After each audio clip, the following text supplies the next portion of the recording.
বর্তমান যে মিনারেল কম্পোজিশনটিকে আমরা এখানে আইডেন্টিফাই করব, এই মিনারেল কম্পোজিশনটি শিল্পক্ষেত্রে ব্যাপক ব্যবহার আছে এবং তার সাথে ধর্মীয় বা স্পিরিচুয়াল ক্ষেত্রেও এর ব্যাপক ব্যবহার আমরা লক্ষ্য করি।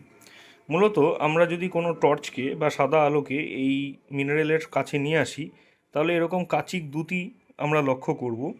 মূলত এটি সাদা, হালকা হলুদাভ, হরিদ্রাভ বা গোলাপি বর্ণের হয়ে থাকে বিভিন্ন অপদ্রব্য মেশার ফলে। আমরা এখানে দেখতে পাচ্ছি পুরো সম্পূর্ণ এটি কাচিক দ্যুতি সম্পন্ন একটি সাদা মিনারেল কম্পোজিট।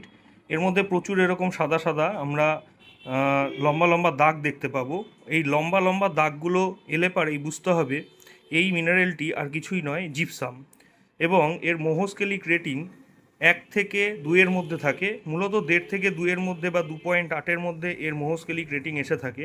অর্থাৎ খুব হালকা বাড়ি মারলেই বা কোনো শক্ত কিছু দিয়ে বাড়ি মারলেই কিন্তু দারুণতল বরাবর এই যে ছোট ছোট লাইনগুলো তৈরি হয়েছে, এই বরাবর একে ভেঙে যেতে আমরা দেখি।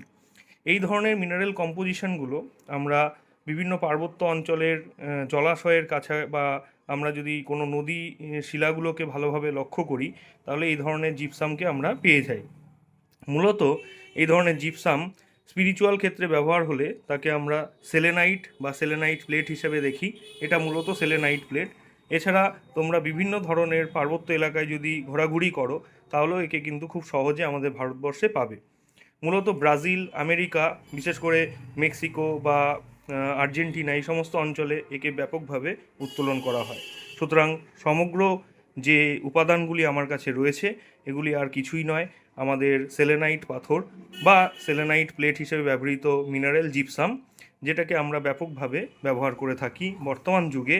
বাড়ি তৈরির ক্ষেত্রে সিমেন্ট বা অন্যান্য বিষয়ের সাথে মিশিয়ে একে বা রং তৈরির কাজেও কিন্তু একে আমরা ব্যবহার হতে দেখি।